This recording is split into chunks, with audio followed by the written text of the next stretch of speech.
Je m'engage en un mandat unique de 5 ans à réconcilier les Ivoiriens par la vérité et la réparation en faveur de toutes les victimes des crises successives, sans exclusion, afin d'instaurer la cohésion nationale. Je m'engage à rendre la justice réellement indépendante du pouvoir exécutif. Je m'engage à désendetter la Côte d'Ivoire.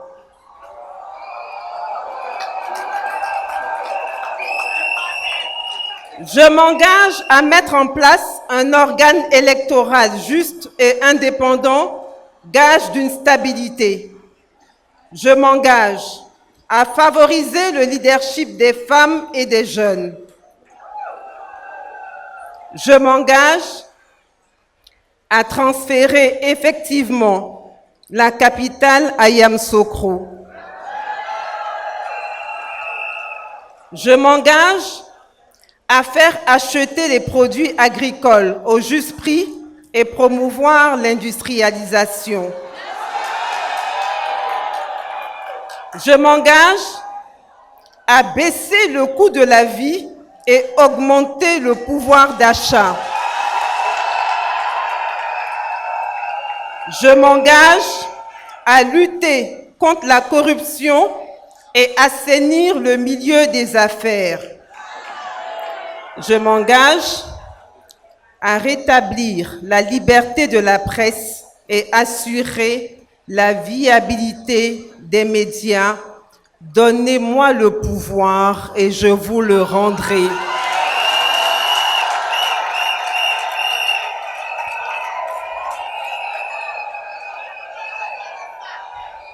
Vous savez déjà, mesdames, que ces 10 engagements ne sont pas de moi, puisque je ne suis pas la candidate. Ces engagements sont les engagements de notre candidat, le président Laurent Gbagbo, le futur président de la Côte d'Ivoire, si Dieu le veut et si vous le voulez. Messagère du président Laurent Gbagbo. Messagère du président Laurent Gbagbo. Messagère du président Laurent Gbagbo. Est-ce que vous voulez que le président Laurent Gbagbo soit le futur président de la Côte d'Ivoire?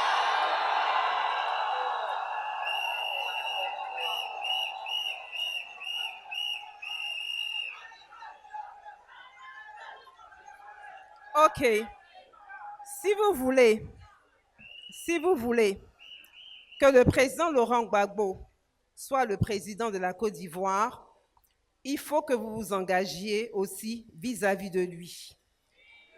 Chère messagère, êtes-vous prête à aller dire à la Côte d'Ivoire entière que le président Laurent Gbagbo décide de faire de la Côte d'Ivoire le pays où nous avons toujours rêvé de vivre?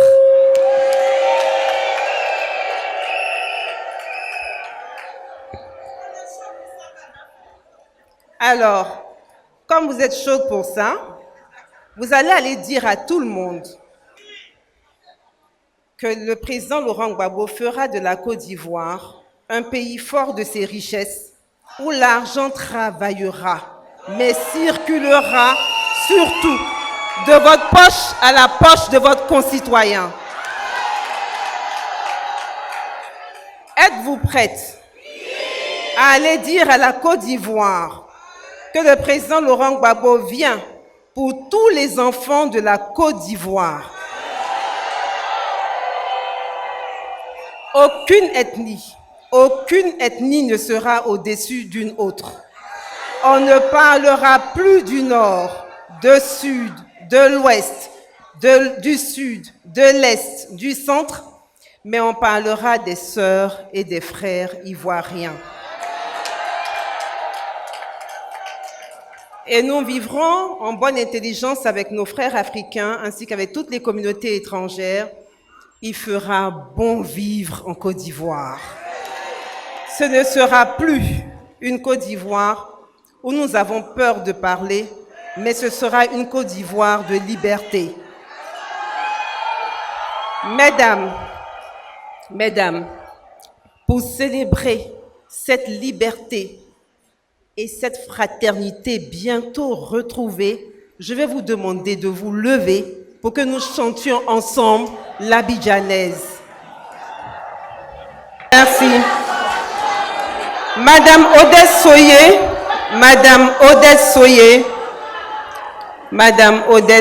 ma tante, Tata Odesse Soye, présidente des Messagères.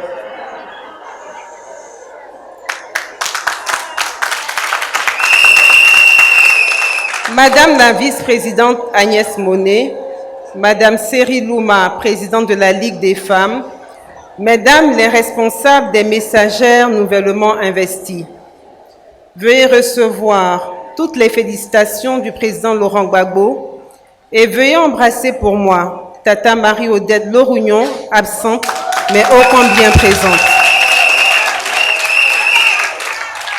Le président Laurent Gbagbo vous salue et il m'a dit de vous traduire toute son affection, sa fierté et sa confiance en vous.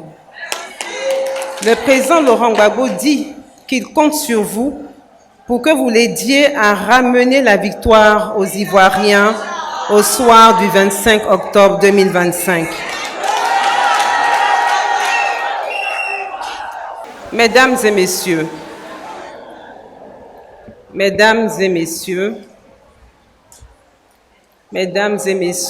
je n'ai pas pour habitude de parler de nos voisins d'en face. Mais quand quelqu'un fait quelque chose de bien, il faut en parler. On ne doit pas toujours dire ce que l'autre fait de mal. Récemment, j'ai lu sur un site en ligne une phrase de la ministre Kandia Camara, actuelle présidente du Sénat, qui disait, et je la cite, ouvrez les guillemets, « Le 25 octobre 2025, les gens de l'opposition vont aller dormir à 19h. Dès qu'ils verront la tendance,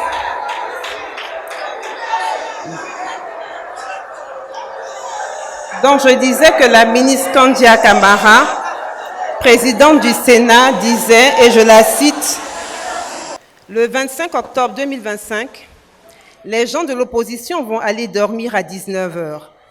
Dès qu'ils verront la tendance, ils comprendront que le gagnant, c'est M. Alassane Ouattara, fermez les guillemets. » Cette phrase de la ministre Kandia Camara est une phrase de Samuel Eto'o. Il l'avait prononcée en 2005 avant de venir jouer un match contre les éléphants, ici en Côte d'Ivoire, pour la qualification à la Coupe du Monde. Quand Samuel Eto'o a dit ça, si vous vous en souvenez, les Ivoiriens ont effectivement dormi à 19h. Mais à la fin, il y a eu un retournement de situation. Et ce sont les Ivoiriens qui sont allés à la Coupe du Monde et pas le Cameroun. Je dis ça, je dis plus rien. Mais en quoi ce que la ministre Kandia Camara a dit est bien? J'ai dit que ce qu'elle avait dit était bien. En quoi cela est bien? Ce que j'ai apprécié dans son discours, c'est qu'elle n'a pas menacé, elle n'a pas insulté, et c'est comme ça qu'une campagne électorale doit se dérouler. En utilisant la phrase du joueur de foot Samuel Eto'o, elle compare l'élection présidentielle à un jeu, ce qui augure, j'espère, d'une campagne électorale apaisée. Il est dit que la Côte d'Ivoire a organisé la meilleure CAN. Nous sommes tentés de penser que la Côte d'Ivoire organisera aussi la meilleure élection présidentielle. Mais, pour qu'il y ait un bon match et pour qu'à la fin, on dise que le match a été transparent et apaisé, il faut des joueurs et de bons joueurs. Il faut aussi un arbitre impartial. Et c'est la compétition qui impose les joueurs et non le joueur qui choisit son adversaire. Et l'arbitre ne doit pas avoir de parti pris. Au PPACI, nous avons un seul joueur, pas deux, pas trois, nous en avons un seul. En plus, notre joueur vient de Gagnoa. Et tout le monde sait qu'à Gagnoa, nous avons de grands joueurs. Didier Drogba, Zokora Maestro, Kader Keitao, Masse Gradel, Franck Kessier, la panthère de Zébizépou. Toi-même, tu sais que moi, je sais que ces pays connaissent. Si je dis pas son nom, le morceau sera pas doux. Koudou Laurent Gbagbo, il vient de Gagnoa, Gagnoa.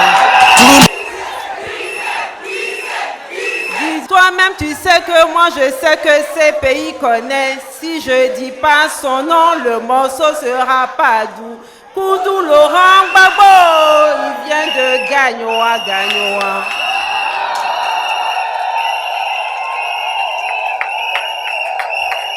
Population de Gagnoa, femmes messagères venues de toutes les contrées de la Côte d'Ivoire, ivoiriennes, ivoiriens. Par la grâce de Dieu, cette élection présidentielle qui arrive, nous allons la gagner. Nous allons la gagner. Et encore, nous allons la gagner. Et j'ai encore eu plus l'assurance en m'en tenant au discours de la présidente du Sénat. Elle a dit, et je la cite encore à nouveau, quand nous affirmons que le président Ouattara remportera les élections, c'est basé sur des faits tangibles. Ceux qui disent qu'ils vont gagner, demandez-leur combien de structures de leur parti existent sur le territoire national. Je suis allée regarder leurs chiffres et je les ai comparés à nos chiffres. Nous, au PPACI, nous avons des comités de base, des comités de section, des fédérations, etc. Et nous avons des milliers de militants. Alors, mes sœurs, si ce sont ces références qui sont les critères d'une victoire à l'élection présidentielle, alors nous avons déjà gagné.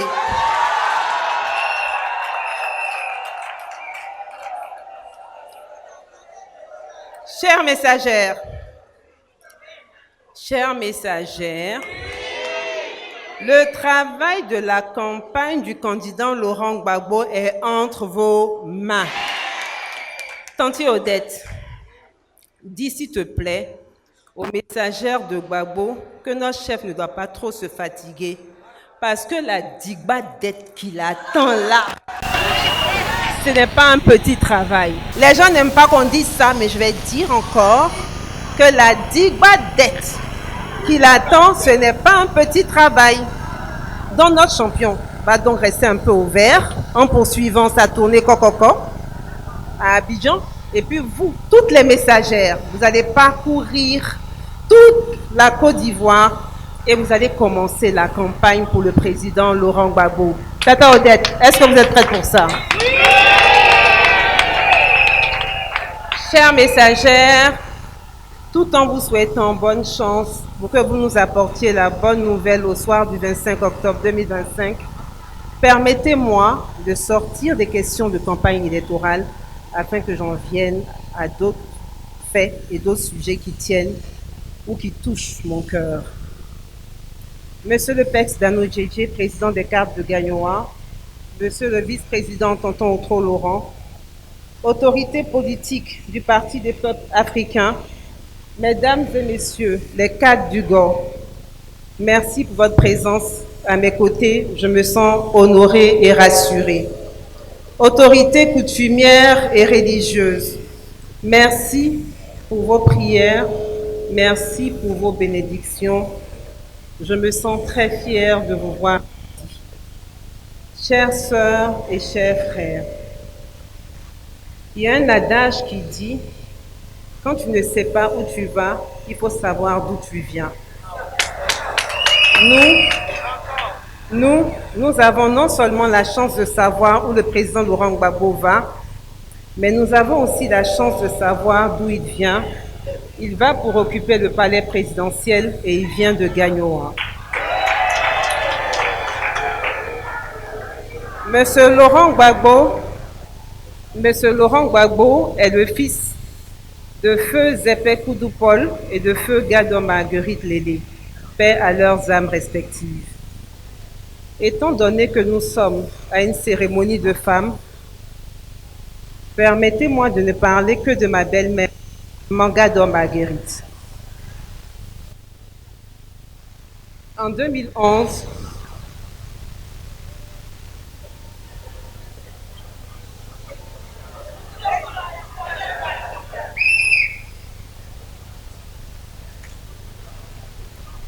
j'attends qu'elle finisse sa conversation et puis on continue. En 2011, électorale. Des villes de Côte d'Ivoire sont attaquées et des villages ne sont pas non plus épargnés. Le village de Maman Gador n'échappe pas aux attaques qui ont lieu pratiquement dans tout le pays. La vieille trouve donc refuge dans un premier temps à Abidjan pour se retrouver après le 11 avril à Accra. Tanti Jeannette Koudou l'a fait sortir d'Abidjan pour Accra le 20 avril 2011. Moi, je suis sortie d'Abidjan le 16 avril 2011 pour rejoindre le même jour la ville d'Accra. Maman Gador est restée en exil avec nous à Accra jusqu'en 2014. En octobre 2014, elle a demandé à retourner sur la terre de ses ancêtres. Elle quitta donc Accra le 12 octobre pour Abidjan afin de se reposer pour prendre ensuite le chemin de Blouson. Au bout de 3 jours à Abidjan, elle a insisté pour rentrer dans son village malgré le fait qu'elle était un peu fatiguée. Par mesure de précaution, nous avons demandé qu'une ambulance soit mise à sa disposition pour prévenir toute complication médicale au cours du voyage. Nous n'avons malheureusement pas obtenu l'ambulance. Elle a dû donc faire la route dans une voiture normale. Et c'est sur le chemin de son village, le mercredi 15 octobre 2014, que maman Lélé Gadon Marguerite a rendu l'âme au service des urgences de l'hôpital de Yamoussoukro. Elle n'a pas vu son village avant de mourir, mais elle est au moins morte sur la terre ivoirienne et nous remercions le Seigneur pour cela. Mesdames et messieurs, quand maman Gadon Marguerite est décédée, nous avons dû user de toute la diplomatie nécessaire. Je vous épargne les détails pour annoncer la terrible nouvelle à son fils, qui lui était injustement détenu à la prison de La Haye. Le président Laurent Gbagbo, sachant que la CPI autorise aux détenus en détention préventive, le président Laurent Gbagbo, sachant que la CPI autorise aux détenus en détention préventive à assister aux a fait la demande pour pouvoir accompagner sa mère à sa dernière demeure. Mais les autorités ivoiriennes ont refusé. Ce n'est pas bien grave, parce que le fils Laurent Gbagbo a fait ce qu'un fils devait poser comme acte vis-à-vis d'un parent décédé. Ce n'est pas bien grave, parce que le chef Laurent Gbagbo a accepté ce refus, parce qu'en tant que chef, il savait que des centaines d'Ivoiriens en exil avaient perdu leurs parents et n'avaient pas eu la chance de les enterrer. Ici même dans cette salle, avec nous, Tonton Otro a perdu son fils pendant que nous étions en exil au Ghana et n'a pas pu l'enterrer. Mes sœurs, les mamans, Cette histoire de Maman Gado Marguerite, je vous la raconte parce que je veux vous dévoiler un pan de la vie de ma belle-mère à Accra quand nous étions en exil. La maman du président Laurent Gbagbo était une femme de prière. Elle ne lâchait quasiment jamais son chapelet. C'était une bonne chrétienne, une fervente catholique. Elle égrenait son chapelet, elle égrenait sans relâche son chapelet quand nous étions en exil. Elle priait, priait, priait. Et je peux vous avouer aujourd'hui que ces prières ont sauvé son fils.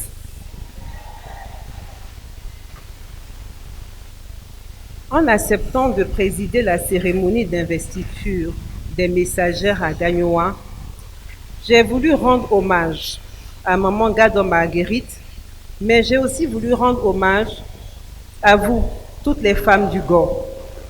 Maman Gado Marguerite a porté le président Laurent Gbagbo dans son ventre pendant 9 mois. Mais vous, les femmes du GOR, ainsi que les femmes de toutes les régions de Côte d'Ivoire, vous l'avez porté dans vos cœurs et dans vos prières. Aujourd'hui, Maman Gado Marguerite est partie, mais vous, vous êtes là. Que vous soyez jeune ou moins âgé que le président Laurent Gbagbo, vous êtes avec les mamans les plus âgées, toutes les mamans du chef. Vous avez pleuré. Essuyez vos larmes parce que votre fils est revenu.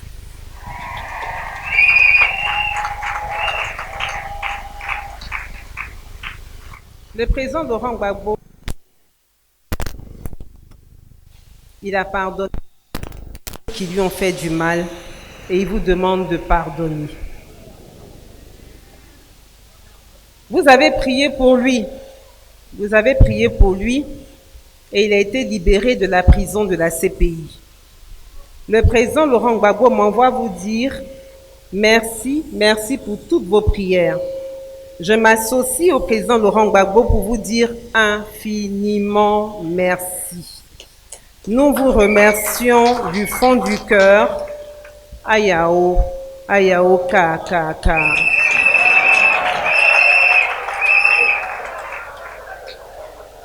Population du GOR, merci d'avoir donné un fils comme le président Laurent Gbagbo à la Côte d'Ivoire. Il vient précisément de Ouagaïo, mais il n'est plus pour vous seul. Il appartient à toute la Côte d'Ivoire et même à l'Afrique. Quand il a été mis en prison à Scheveningen, vous ne pouvez pas imaginer des personnes aux nationalités diverses qui marchaient pour réclamer sa libération. Je profite de l'occasion pour saluer tous nos frères des pays africains qui nous ont soutenus dans le combat pour la libération du président Laurent Gbagbo. Mention spéciale à nos frères camerounais et grand merci à la chaîne panafricaine Afrique Média.